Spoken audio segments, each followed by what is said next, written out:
Manhã da Piedade de volta. Você já viu esse símbolo aqui do lado direito da sua tela que aparece durante o nosso programa? Se você for até ele com seu celular, vai ser direcionado para a família dos devotos de Nossa Senhora da Piedade. Lá você vai conhecer e ajudar diversos projetos. Eu faço parte dessa família, te convido a fazer parte também e nos ajudar, né, gente? A gente viu agora a irmã falando e assim a gente ajuda todo mundo. Segundo a empresa de inteligência de negócios, o uso de tecnologia no Brasil ultrapassou 111% nos últimos 10 anos. O ramo tecnológico foi responsável por 310% das vagas de emprego em 2020. Mas as facilidades trazidas pela tecnologia também mudaram os modos como conversamos, pensamos e vivemos. Sobre esse assunto, eu converso agora com o filósofo e professor Marcelo Gáluppo. Bom dia, professor, seja bem-vindo ao Manhã da Piedade. Bom dia, tudo bem, Moninha? Tudo bom, graças a Deus, e com o senhor? Que bom estar aqui, viu? Tudo bem. Vamos começar. Antes de fazer as perguntas que eu quero fazer, tem um livro que foi lançado com o prefácio de Dom Valmor. Eu queria que você falasse sobre esse livro. Então, eu e um amigo, um colega, na verdade, um ex-aluno, a gente escreveu um livro que foi lançado no início desse ano, chamado Um Dia Sem Reclamar. Um livro sobre a gratidão, encarado do ponto de vista da filosofia. E eu queria convidar todo mundo a adquirir o livro, né? Tem um prefácio, Dom Valmor nos honrou com um prefácio. É um livro bem interessante, com uma reflexão sobre por que a gente reclama tanto e por que a gratidão é tão importante para a nossa vida. Que coisa linda, já estou com vontade de ler esse livro. Professora, onde que as pessoas podem adquirir esse livro? Todas as livrarias, inclusive as livrarias online, em todas elas a gente vai encontrar. Tá, qual é o título do livro? Hashtag Um Dia Sem Reclamar. Hashtag Um Dia Sem Reclamar. Gente, isso é exercício diário. Um dia sem reclamar. Amanhã é outro dia, começa tudo de novo, né, professor? Tudo de novo, é muito difícil, mas é possível. Mas é possível. É possível. Professor, sobre tecnologia, o nosso assunto de hoje, as pessoas têm noção de como das tecnologias que mudaram a nossa vida, ou isso já é automático, ninguém nem se lembra mais? Você estava falando, Moninha, aqui no início, e eu estava pensando numa coisa. Essa não é a primeira pandemia pela qual a gente passou, né? Há 100 anos atrás, a humanidade passou por uma pandemia tão grave, ou mais grave do que essa, que foi a gripe espanhola. Não havia internet. Isso quer dizer que as pessoas não podiam pedir alimento em casa, não podiam conversar com os outros, como a gente está fazendo agora à distância. As tecnologias alteram o modo como a gente se relaciona com os outros. E há vários exemplos disso ao longo da história da humanidade. O desenvolvimento das tecnologias foi o desenvolvimento do modo como o homem se organiza também. Pois é, mas você está falando e eu estou aqui pensando, por isso fica dando esse delay. Aí, quando eu vejo isso lá naquela época da peste negra, das outras pandemias que aconteceram, isso me afeta diretamente nessa prática. E como essa prática muda a minha vida e com as pessoas que eu me relaciono? Eu vou te dar alguns exemplos de coisas que mudaram e que a gente não se dá conta pela tecnologia. Deixa eu tomar um exemplo só. Talvez o eletrodoméstico mais revolucionário da história das cidades tenha sido a máquina de lavar roupa.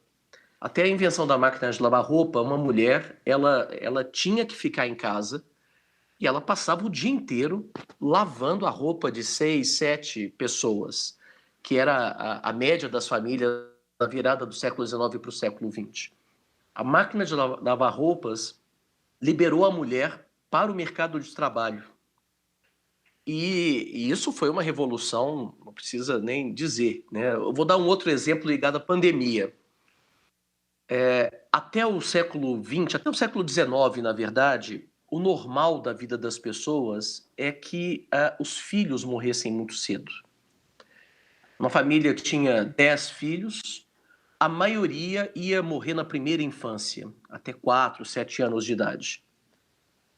Quando as vacinas começaram a ser desenvolvidas e depois o antibiótico, isso mudou radicalmente. E há muitos filósofos que mostram que até o século XIX, os pais não se apegavam às crianças muito novas, exatamente porque a iminência da morte deles era muito grande. A qualquer momento eles podiam contrair sarampo e morrer. As vacinas mudaram então o modo como a gente se relaciona com os filhos, né? A gente começa a fazer planos para os filhos antes deles nascerem.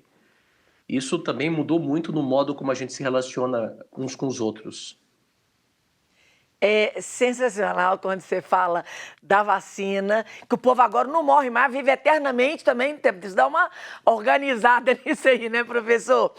Mas Você sabe que a ciência sempre teve esse sonho, né?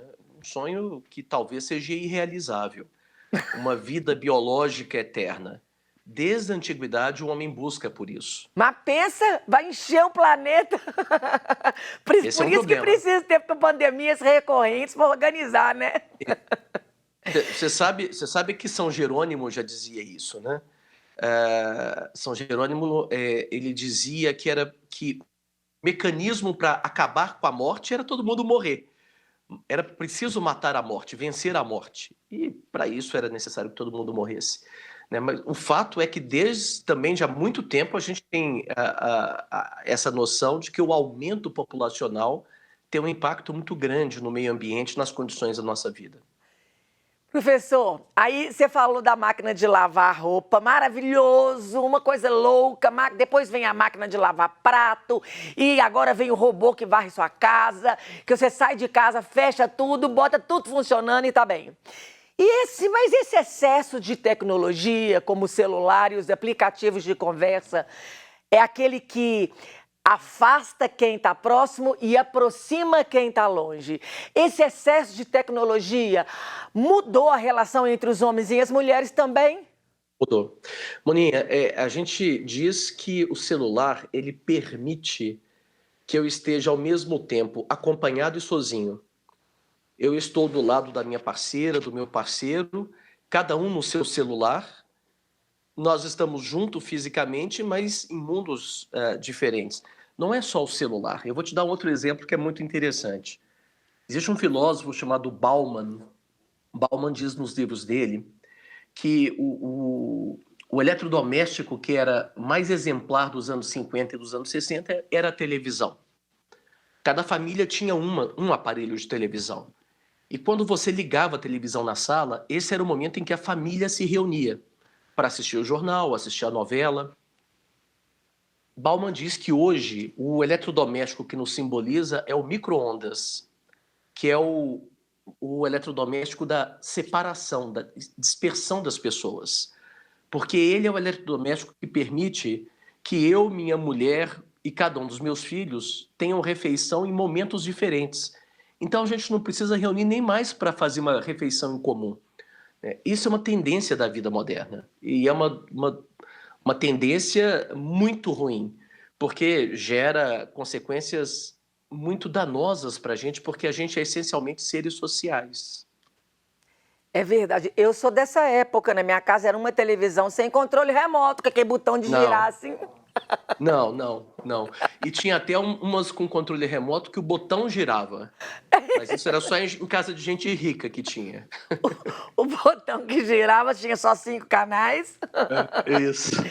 E quando o pai Colocava chegava Bombril. em casa, ele botava no canal dele e todo mundo ficava caladinho, né? Caladinho. Isso mudou muito, né? As relações sociais mudaram muito, por causa da tecnologia, em parte. As pessoas, a partir do momento em que eu, meu filho, minha filha, minha mulher, podemos assistir a canais diferentes ao mesmo tempo, as oportunidades para a gente estar junto vão se reduzindo na nossa vida familiar. Isso é uma verdade. E o celular potencializa isso. Professor, quando você fala do micro-ondas, que separou, muito bacana isso, e tirou as pessoas de estar ao redor da mesa junto, uma ordenança que Deus nos pede desde Moisés, quando ele monta a tenda, Deus pede que se coloque à mesa, que teria os pães da presença, onde a presença dele se manifestaria, que terminamos lá em Apocalipse com Jesus falando, eis que eu estou à porta e bato, se você abrir eu vou entrar e você irá. Então, a importância de estar à mesa. Diante disso, de você falar do micro-ondas e da ordenança do Senhor para nós, as famílias perdem muito quando não se assentam mais ao redor da mesa em família? Acho que perdem muito. Porque, como eu estava dizendo, o ser humano é um ser que se forma junto com outros seres humanos. É muito interessante porque isso acontece, várias culturas, várias religiões mostram isso, né? O caráter social nosso. Eu costumo dizer que o ser humano é como... nós já fomos comparados a vários seres, né? Aristóteles comparava a gente às abelhas, Mandeville também. Mais recentemente, num filme de ficção científica, o Matrix, o agente Smith diz que a gente é como um vírus, né, uma doença que precisa ser disseminada no planeta. Mas eu costumo dizer que a gente é como um líquen. O líquen é um ser que é formado por outros dois seres, algas e fungos.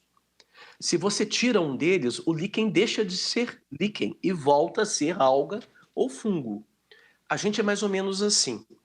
A gente só existe junto com os outros, como seres humanos. A nossa natureza é uma natureza social. E a gente está perdendo isso no cotidiano, por causa disso tudo que a gente está falando, das tecnologias. As tecnologias facilitam muitas coisas, mas também prejudicam outras, prejudicam o modo como a gente se relaciona com os outros. É verdade, professor. Eu ficaria a manhã toda conversando aqui, porque nós temos muito assunto para render. Mas a pandemia, então, veio e trancou todo mundo dentro de casa. As pessoas que não se interagiam, que nem se viam mais. E aí a gente vê um pico de depressão, de tristeza, de angústia, de casais se separando, nunca se separaram tanto. Como que você enxerga isso? Moninha, você sabe que eu sou professor na PUC, né? E eu tenho conversado muito com os meus alunos sobre isso. Eu recebi no início da pandemia um meme que era assim: eu e minha mulher decidimos que não vamos ter mais filhos. Vamos avisar para eles amanhã.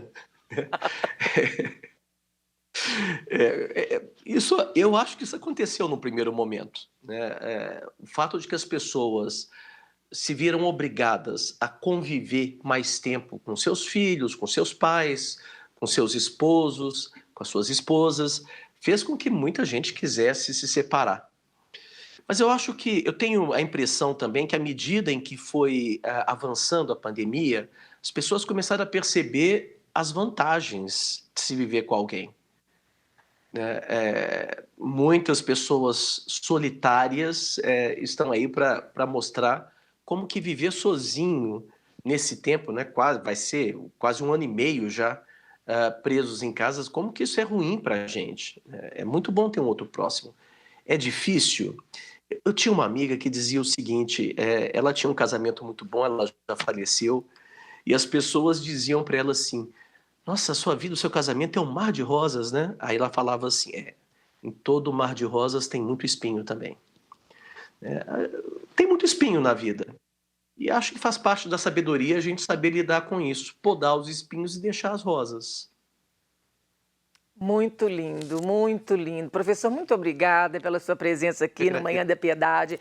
As redes sociais do professor estão aqui no rodapé, você pode acompanhar. Nosso tempo já estourou, tá todo mundo me chamando, tá na hora de encerrar. Deus abençoe seu dia. Amém. Eu te espero aqui numa próxima vez, hein? Quando quiser. Foi muito bom, foi um prazer estar aqui com você, com todo mundo. E só para lembrar, o livro, #Um Dia Sem Reclamar? O livro Um Dia Sem Reclamar, no dia 15 de maio, a gente quer convidar todo mundo a ficar um dia sem reclamar, postando a hashtag Um Dia Sem Reclamar nas redes sociais. Bora lá, gente. Vamos começar desde já. #Um Dia Sem Reclamar. Muito obrigada, Marcelo. Deus abençoe, Obrigado, viu? Moninha. Amém, amém. Obrigado. E o Manhã da Piedade vai para mais um intervalo. Não saia daí, já já eu tô de volta.